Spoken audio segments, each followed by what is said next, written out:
هنتكلم في جزء دلوقتي عن how to write the equation of the straight line. عشان نكتب الايكويشن of the straight line محتاج اعرف حاجتين مهمين. محتاج اعرف slope ومحتاج اعرف y intercept. اتفقنا ان السلوب ده اللي هو كان the change of y over the change of x او the horizontal change over the vertical change. ايه هو ال y intercept؟ ال y intercept is a point of intersection between the line and the y axis. معنى كده ان ال y intercept اللاين اللي موجود عندي هنا equals to. نقدر نعرف ال y intercept بطريقه ثانيه ان انا عندي هنا ال coordinate of the y intercept equals 0 and a point. اللاين ده عمل intersection مع ال y axis at a point 0 and 2. لمجرد ان ال x عندي هنا equals 0 يبقى معنى كده ان البوينت دي هتبقى equals 2. لان احنا اتفقنا ان ال y intercept the value of y when x equals 0. عندنا 4 صور نقدر نكتب بيهم الستريت لاين. slope intercept form, point slope form, general form and standard form. هنبتدي مع السلوب انترسبت. السلوب انترسبت فورم دي كده في صوره f of x equals mx plus b. ممكن نلاقيها عندنا في صوره ال f of x او ممكن نلاقيها في صوره y equals mx plus b. معنى كده ان ال f of x وال y الاثنين زي بعض. ال f of x انا هنا بتكلم على linear function انما ال y انا كده بتكلم على linear equation. مش هيفرق معايا كتير. انا اهم حاجه عندي لازم اعرف يعني ايه كلمه f of x او ال y في البروبلم سولفنج. هلاقي كلمة ال f of x وال y الاثنين دول how to find the total. يعني لو لقيت عندي أي سؤال بيقول لي find the total يعني معنى كده إن ال required عندي هنا هو ال y. أو بيقول لي لو كان ال given اللي موجود عندي the total of يعني معنى كده إن ال y عندي هي دي التوتال. نيجي بعد كده ال m واتفقنا إن ال m ده اللي هو السلوب. والسلوب ده اللي هو كان the change of y over the change of x. طبعا في السؤال مش هيجي يقول لي the change of y over the change of x. هيجي يقول لي حاجه اسمها rate of change.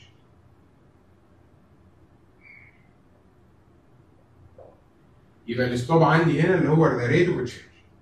طب الاكس مفيش حاجه عندي في السؤال اسمها اكس. امال عندي ايه؟ عندي the number of. على حسب السؤال اللي جاي بتتكلم عن ايه؟ بتتكلم على years يبقى the number of years, number of books, number of days. على حسب السؤال اللي هو جايبه لي هتلاقيه بيقول لي the number of هو ده الفاليو اوف اكس. طب البي اتفقنا ان البي دي اللي هي the initial amount, the initial value او the starting point. طيب ممكن نلاقي حاجه ثانيه the value of y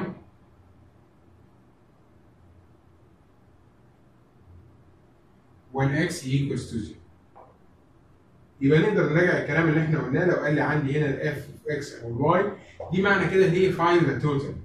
ال m اللي هي the rate of change, ال x the number of, ال b اللي هي the initial amount or the starting point, the value of y when x equals.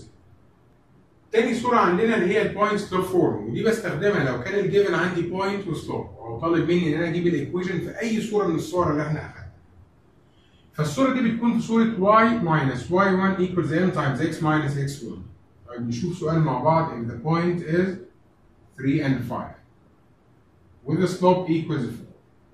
Find the equation of line of point slope form and the slope intercept form. أول حاجة عندي هنا أنا بتقول لي البوينت اللي هي 3 and 5 يعني معنى كده إن ال x1 equal 3 وال y1 equals 5.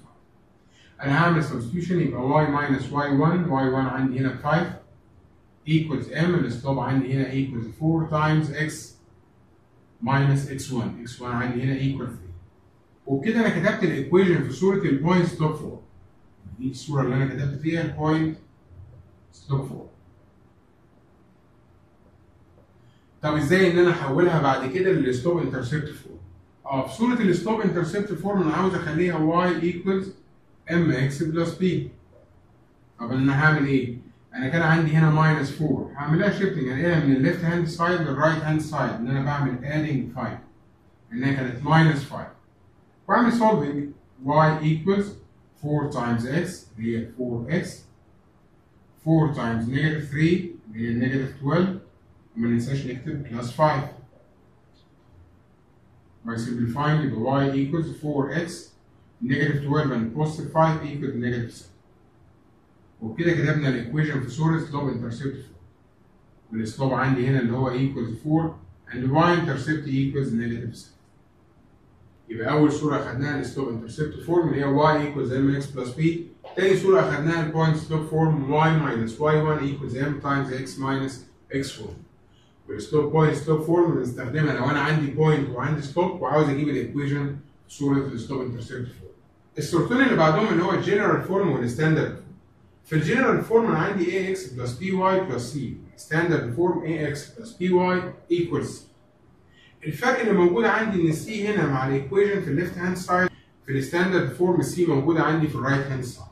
في عندنا مجموعه من الشروط تربط الجنرال فورم والستاندرد.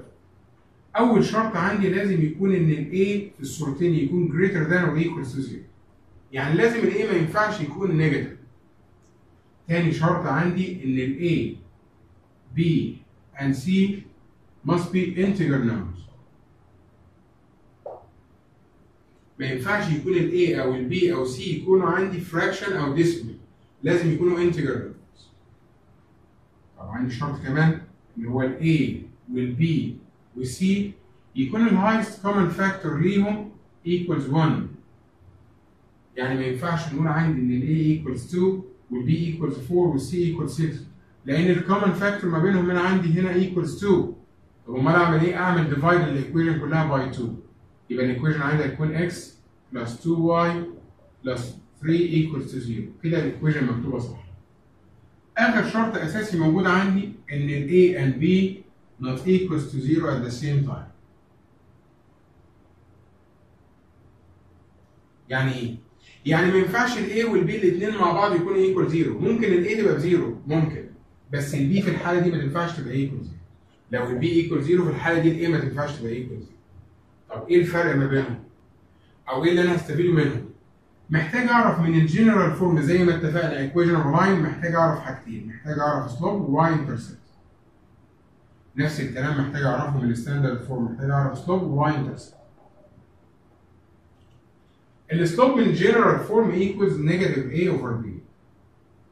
نفس الكلام اقدر اقوله في الستاندرد فورم فعلا نيجاتيف A اوفر B.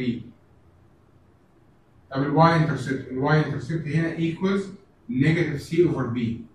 طب الواي انترسبت هنا لا، الواي انترسبت هنا ايكوال C اوفر B. يبقى انا عندي الجنرال فورم والستاندرد فورم الاثنين زي بعض، الفرق ما بينهم في الجنرال فورم السي في الليفت هاند سايد انما الستاندرد فورم في الرايت هاند سايد. عندي شروط اساسيه لازم اكتبها في الجنرال فورم والستاندرد فورم ان ال A لازم يكون greater than or equal to 0. A and B and C must be integer. The highest common factor of A and B and C is 1. A and B not equal to 0 at the same time. هستفيد من الجنرال فورم والستاندرد فورم السلوب والواي انترسبت. السلوب في الحالتين equals negative A over B. الواي انترسبت في الجنرال فورم negative C over B، انما الواي انترسبت في الستاندرد فورم C over B.